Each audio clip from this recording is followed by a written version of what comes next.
Well, good evening, folks, and welcome to Sidetrack Sunday number 1 for September 2021. And also welcome to Schuylkill River Valley. As usual, the schedule of the live streams and other model railroading shows is over my left shoulder.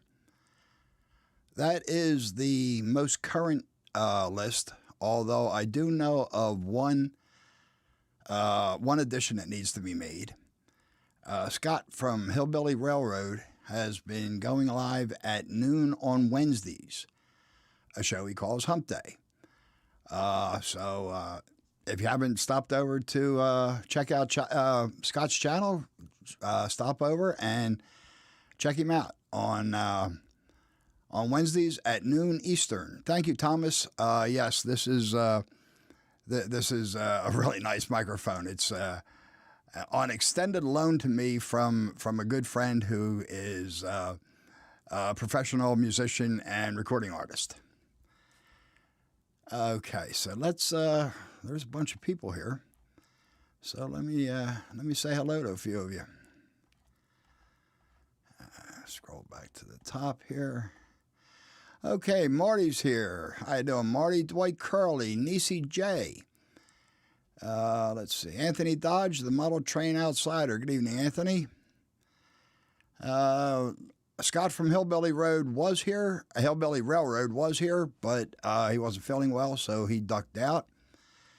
Connie, the Dragon Lover 68 is here, and Rick Bailey.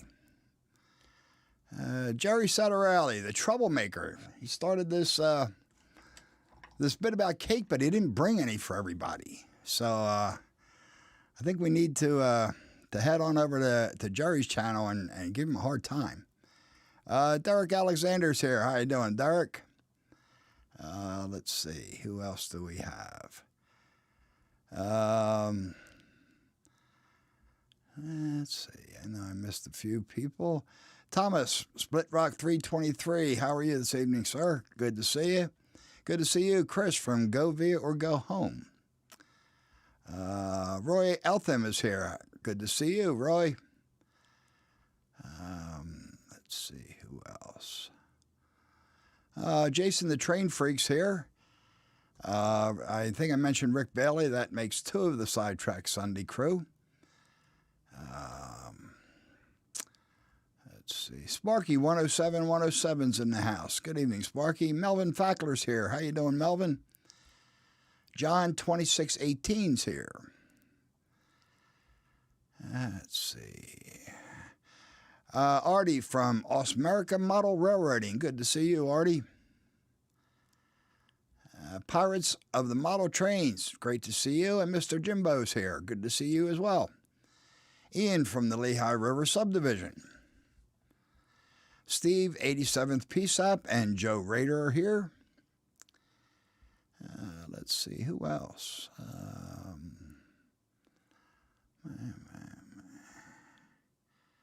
I think I mentioned Derek Alexander. Norman Rowe, good evening, Norman. Let's see. Grandpa Rails, how you doing, JD? Thanks for stopping in. And JT1 is here. How you doing, JT1? And Dwayne's Fork and Spoon just stopped in. Tim from CP368 Productions. Let's see. I think I'm caught up. If I missed anybody, I do apologize. Oh, there's Ron Bright stopping in. Good evening, Ron. And everybody who's in chat or who's not in chat, who's just watching, it's great to see all of you as well. Looks like we've got about 38 in here right now. That's great. Okay, so let's see here. I've got quite a bit planned for tonight. So as soon as we get through this the schedule here, we'll get started. Bill from New Fenris Railroad. Good evening, Bill. Who was that just slipped by? Greg from Midsummer Railway is here. Good to see you, Greg. Thanks for stopping in. Let's see. Okay, so now all right. Okay, that takes care of the schedule. I do have a couple shout-outs that I'd like to. Mark Santola, how are you? Great to see you, sir. Dustin's N-Scale Railroad. Good to see you, Dustin. So a couple announcements I'd like to get out of the way. First of all, my Gus Hadley. How are you, Gus? My fellow Sidetrack Sunday inmate, Jason, is closing in on 800 subscribers. And he's opened up the contest for his 800 subscriber giveaway. Ron Mullen, good to see you. Thanks for stopping in. Kevin from SF Raton NZ, thank you, sir. So Rick's opened. I'm not Rick. What's his name? Jason has opened up the entries for his contest. So if you guys haven't seen his entry video, go ahead, stop over and check it out. And if you're not subbed to him, please give him a sub. I think he only needs about 15 subs to to hit his 800 mark. So let's get him up there and get some prizes out. Manny Fernandez, good to see you. Thanks for stopping in. And who else did I just see? Fred Wild. How are you, Fred? Good to see you. Yeah, so stop over and check out Jason's video and make sure that you sign up. It's a pretty good contest. Jason always has some decent prizes to give out. Oh, Jason said there's 74 entries so far, and there will be 2 winners. So far, the odds are pretty good. Z Fantasy Trains, good to see you, Z. Thanks for stopping in. The other announcement I have is a little shameless self-promotion, I guess, or maybe shameless pat on the back. I'm not sure which. But my homemade sculpt-a-mold alternative video just yesterday hit 10,000 views, which absolutely amazes me. And I just really want to thank everybody. That support is really amazing. I never expected anything like that. Real Artist, Mike, good to see you. Mr. Jimbo Trains, I'm not sure if I said hi to you, but I know I did see you. So if you're not one of the 10,000 people who have seen the homemade sculpt-a-mold alternative, Rick just posted the link, which I appreciate, Rick. And I'd appreciate if you stop over and give it a view. Thanks, JD. I am completely surprised.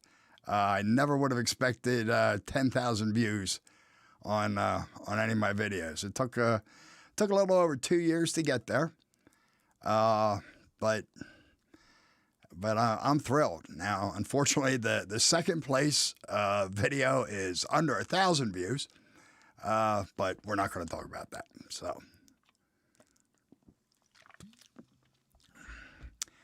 okay, so tonight, the new and improved version of Sidetrack Sunday officially turns 1. Thanks, Mr. Jimbo. And Fred Wild, thank you. It's an awful lot. I am so surprised. It's been hitting about averaging about 13 to 15 views a day, which is really cool. Amanda Wilson, how are you? I hope you're feeling better, and I hope you kick that thing as quickly as you can. Sorry to hear that you have it. So yeah, it was a year ago tonight. Well, yeah, it was a year ago tonight. It was actually September 6th, 2020, when the first episode of the new and expanded view of Sidetrack Sunday started. Let's see. Sparky only watched it 9,850 times. Who were the under 150 people? Let's see. So tonight, it's been a year, but there is one other date that it's actually a little bit more significant. But most of you really would have no reason to know it.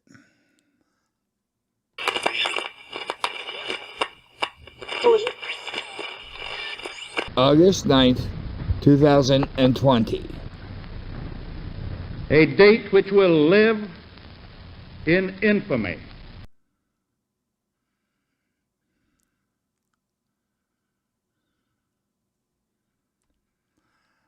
Well, Anthony, thank you. I appreciate that. I use it all the time, and I'm really happy with the results. And Mark from M&M Rails, good to see you, sir.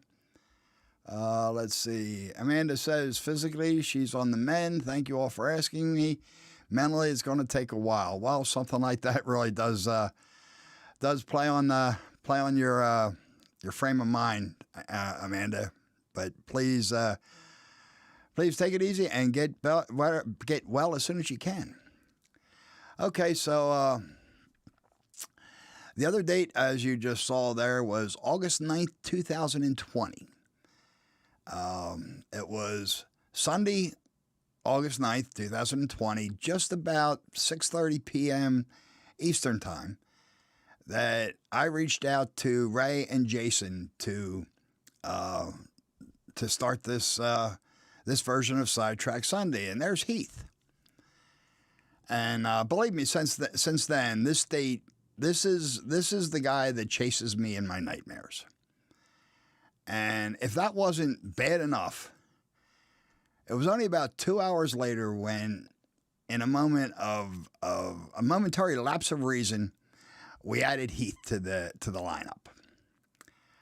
So yes, we do apologize to all of you for that. Anyhow, so what have we seen on Sidetrack Sunday for the last year? Well, of course, come back here. Excuse me 1 second.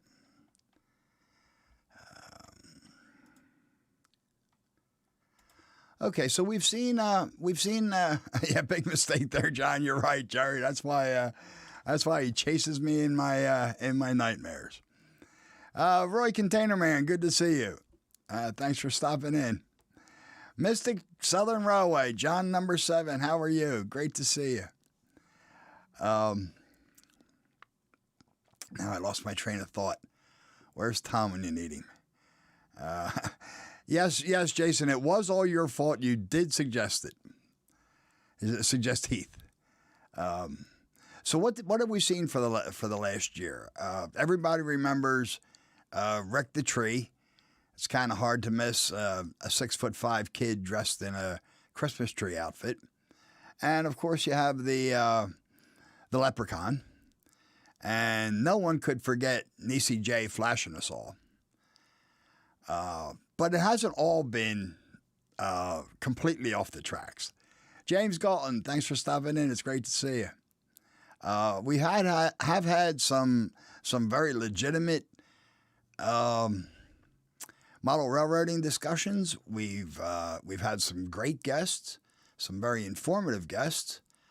Oh, that's right. Tonight is Heath's girlfriend's birthday, and Heath, wish her happy birthday from me and everybody else. So we've had some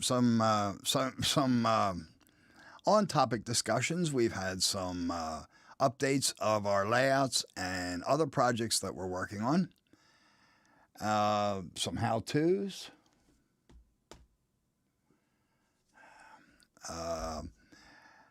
So what I've done here is I put together just a quick retrospective of the last year. Just some of the moments, some of the high points, some of the low points. I guess there's probably more low points than high points. And I've tried to include a little bit of everything, so it's not just all Rick's annex. CV Railroad in HO scale. Great to see you. Thanks for stopping in. All right, so let me find it.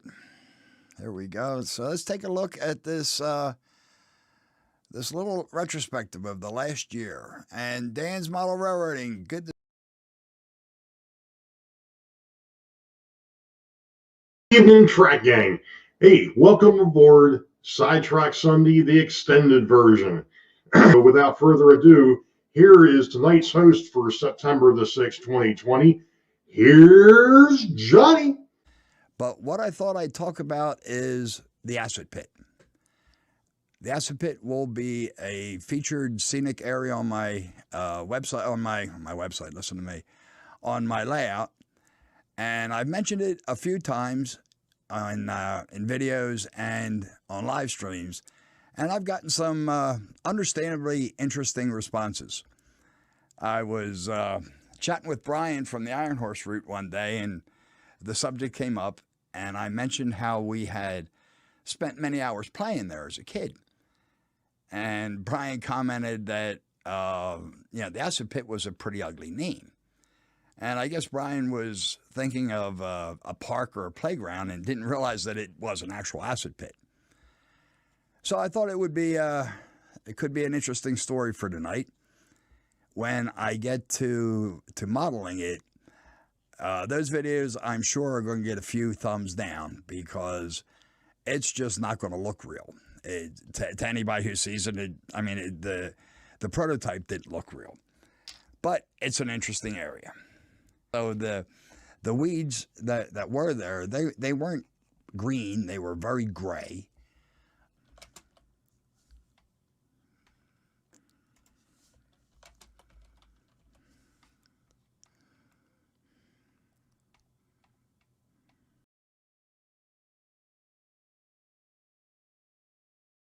Evening, track gang. Hey, welcome aboard Sidetrack Sunday, the extended version. Without further ado, here is tonight's host for September the 6th, 2020. Here's Johnny. But what I thought I'd talk about is the acid pit. The acid pit will be a featured scenic area on my website, on my website, listen to me, on my layout. And I've mentioned it a few times in videos and on live streams, and I've gotten some understandably interesting responses. I was chatting with Brian from the Iron Horse route one day, and the subject came up, and I mentioned how we had spent many hours playing there as a kid. And Brian commented that, the acid pit was a pretty ugly name. And I guess Brian was thinking of a park or a playground and didn't realize that it was an actual acid pit. So I thought it could be an interesting story for tonight. When I get to modeling it, those videos I'm sure are going to get a few thumbs down because it's just not going to look real. To anybody who sees it, the prototype didn't look real. But it's an interesting area. So the weeds that were there, they weren't green, they were very gray. There was no grass, very, very little in the way of weeds. And the trees were petrified. It looked exactly like a petrified forest. There was no bark.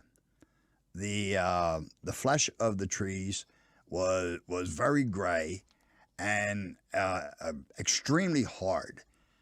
There was no deadfall because these trees had been dead for a long time, but things just didn't fall. They were so hard, things just didn't break off and fall down.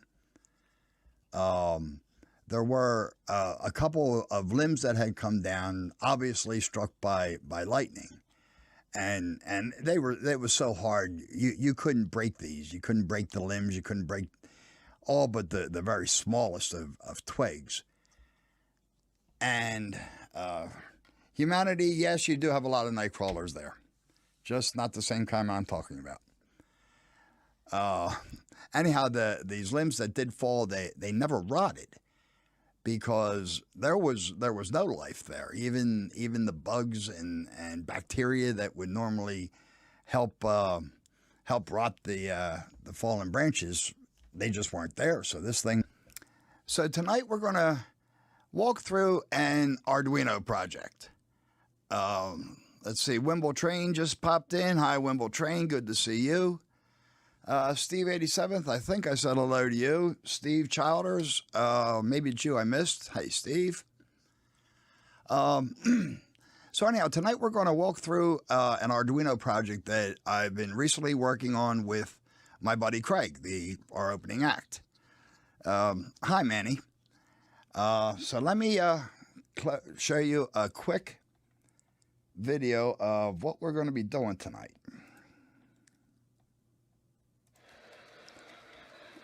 This is on Craig's O-scale Christmas layout. Craig's also a model railroader, and he does have a primary layout, but he set this up for Christmas in his studio. So we're going to be working on the blinking bridge lights for the top of the trestle bridge. Okay, so here gives you a much better view of the C630. The detail on this really impresses me. Hey, Manny, good to see you. As you can see here, the The railings, they're all separately applied, and they are so fine. This just really really surprised me. The last time I really looked at an N-scale loco was in the 80s, and it was nothing like this. Here's a detail of the trucks, which is real impressive. The springs, all the rivet detail. The ladders they're not grossly thick like they used to be. This front really impresses me. Just look at the chain detail on that railing. That's pretty impressive. I really can't wait to get this on my layout and see these lights light up and hear the sounds from this. Here's the back, which is equally impressive, and just the top detail, all the hinges, the bolts, the lift rings, everything, the grates. It's just, I am really taken back by this. This is not at all what I was expecting. Yes, Jerry, of course it floats. Pennywise says they all float, Jerry. All right, I'm back. Okay, so here's the diorama that I came up with, at least as far as it is, at this point. The bridge itself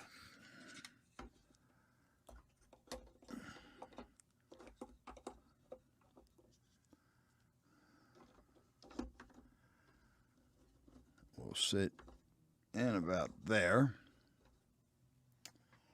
And the little control booth, I do have a concrete pad made for it, but I couldn't find it. I don't know what I did with it.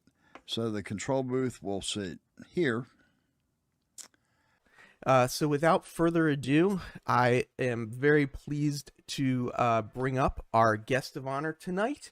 Flipping the tables on him, it's our turn to ask the questions.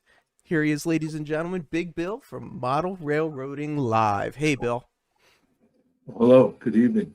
Railroading since I was a kid because my old man, my dad, had a business making model trains in the UK kits in old gauge, and I used to go to the train shows with him selling the kits. I used to pack the kits when I was a wee one, and so when I was a teenager, one of my dad's friends, and there's a huge network of people, obviously, when you own a train business, as anyone who's in the business will tell you, who are your friends. But one of my dad's very close friends who used to come around every week and pack the kits with us, took me to see some North American trains and started taking me on the weekends once a month to the NMRA meet in Manchester in England. And that's how I got involved in the NMRA. But as I've said on other interviews, I didn't know that was the NMRA. I didn't know what the NMRA was then. The first one I want to bring up is Frank. This giveaway started from Michael McCarville and Nancy sort of had a conversation, and they came up with the idea to give away some starter sets this holiday season. And then Frank, this gentleman here, said we should do the same thing on your channel. And I said, okay. And now here we are. Welcome, Frank. Welcome. Hey, thanks, Heath. Thanks for having me. So, Frank, why did you want to do this? Actually, it was inspired by Mike McCarville there, but when he'd done that and included young kids in it, that's what I'm all about there too. So I was like, look, I actually asked you if I could donate one to your channel, and you said, let's reach out and make this bigger than that. So great idea you had, actually. That was just my suggestion. You came up with the whole idea. But it blew up like this, and I'm really grateful for all these people, and it's great to see this. Let's see, I got a couple people in the basement. Let's start checking in. So John from Schuylkill River Valley, are you the guest tonight? No, Heath, I am not the guest tonight. At least as far as you know, you're not the guest tonight. Yeah, right. I hope right? I'm not the guest tonight. At least I haven't told you you're the guest tonight. Right.